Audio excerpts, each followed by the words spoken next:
Hat, sunglasses, Pepsi, notes, sources, thick skin, check. You already know. Let's go.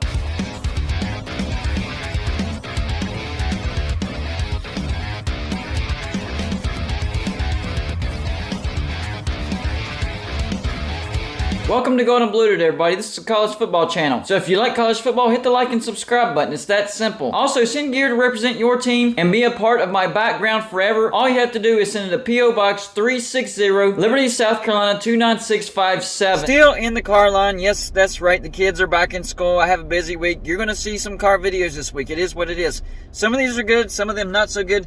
So I'll let you, the audience, decide whether this is a good one or whether it's a flop. If you're a YouTuber, you know that trolls come with the territory. But I'll have to admit, trolls do serve their purpose. They do drive in traffic. They do help your channel get the YouTube algorithm. And sometimes they actually have good comments. And today's video is based on the comment by a person that usually trolls me. I really like this idea. How important are conference championships? Like, really? How important are they? In today's college football, the modern college football era, I don't see them serving much of a purpose.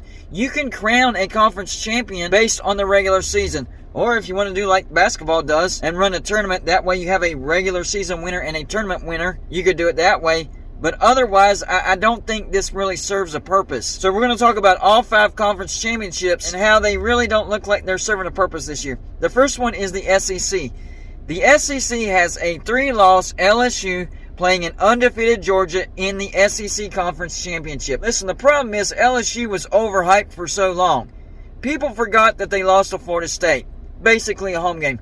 People forgot that they got blown out by Tennessee at home. And leading up to the Texas A&M game, they were a top 10 team, close to actually being in a playoff spot. And if they would have won out, they would have been in the playoffs. And the rationale was, just in case, we have to have a safety net. So just in case LSU does beat Georgia, we have to rank them as high as possible, as long as it makes sense. And then if they beat Georgia, it'll make sense to rank LSU in the top 4. And hey, maybe we could still sneak Georgia in there because that would be their only loss.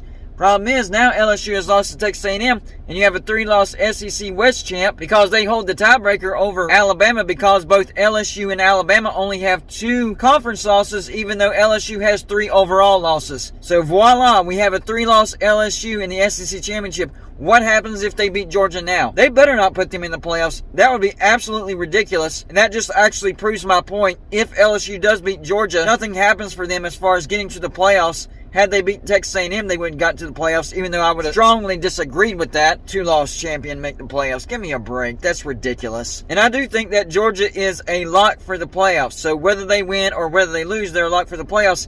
Let's just call Georgia the SEC champions, not play this game. It's not really serving a purpose. The second conference championship, the Big Ten. The Big Ten has a 4-loss Purdue. Oh, man. Playing an undefeated Michigan in their conference championship as well.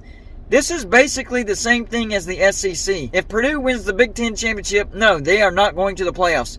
They'll get a New Year's Six bowl bid. That's about it. And again, I think Michigan is a lock to get into the playoffs, just like Georgia is a lock to get into the playoffs. So why don't we just call it a day, crown Michigan the champs of the Big Ten? You don't even have to play this silly championship. It makes no sense. And I know, once they get rid of divisions, then the conference championships might make a little bit more sense. But as is, you never know whenever one division is just far superior than the other division. And in recent memory, it's been the SEC West that's been way more dominant over the SEC East. But this year, the SEC East is clearly the better conference over the SEC West. So in my opinion, this is a meaningless SEC championship game. This is a meaningless Big Ten championship game as well. You could say the same thing for the Big Ten. The Big Ten West has been a non-factor in the playoffs. The Big Ten East has dominated the Big Ten West, and all the Big Ten West can do is hope for an upset. So once again, this falls under the category of meaningless, because I do believe that Michigan will make the playoffs no matter what. I think they're a lock, and of course if Purdue wins, they're not making the playoffs, so why are they playing this championship? Michigan is the Big Ten champions. Just crown them already. The next conference championship is the Big 12, a rematch. Oh yes, a rematch. Now that's not a terrible idea, but still, these are 2 teams that have already played each other. Kansas State, who has 3 losses. Yes, another 3-loss team in the conference championship against an undefeated TCU. Now, with TCU, I don't think that they're a lock.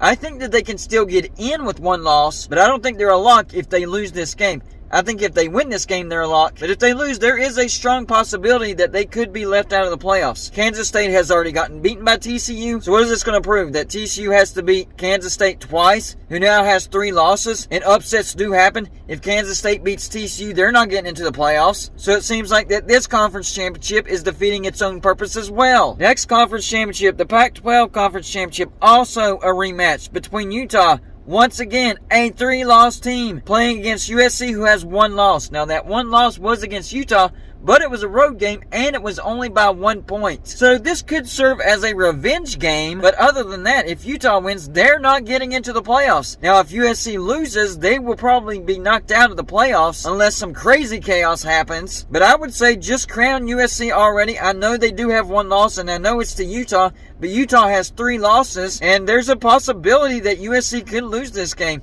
In fact, the FPI predictor for ESPN actually gives Utah the edge in this game. So this particular conference championship game could actually hurt the Pac-12 tremendously. And then finally, the ACC. And once again, we're having a conference championship with a 3-loss team. Because in this conference championship, we have a 3-loss North Carolina, who looks terrible on defense, and they're coming off of back-to-back losses. They're going to be playing a 2-loss Clemson, who just lost to a 4-loss South Carolina at home. This is the definition of nonsense, of chaos. North Carolina has no business being in a conference championship. They are not a good team. And I know, I was talking about the possibility of North Carolina making the playoffs, but at the time, North Carolina had 1 loss, so I was going by math, not by how good I actually thought they were. I did not think that North Carolina was making the playoffs. But because they only had 1 loss at the time, that gave them a shot. Then, of course, Clemson, they were basically 1 win away from getting to the playoffs, because I do think that they beat North Carolina. But instead, they lose to their rival at home, South Carolina, who is a good team. But man, what's happened to Clemson? Back-to-back down years. Clemson fans are very, very angry right now. I should know. I live in the upstate of South Carolina.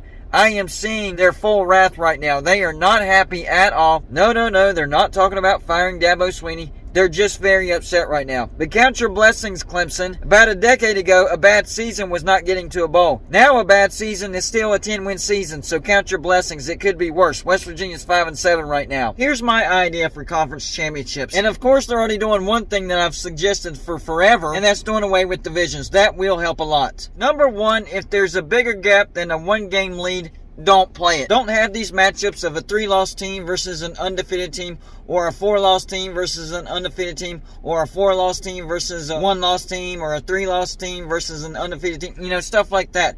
If there's a 1-game difference, or if there's a tie, then you play your conference championship. On top of that, do not punish the conference that ends up with the big gap between 1 and 2 because they don't play a conference championship.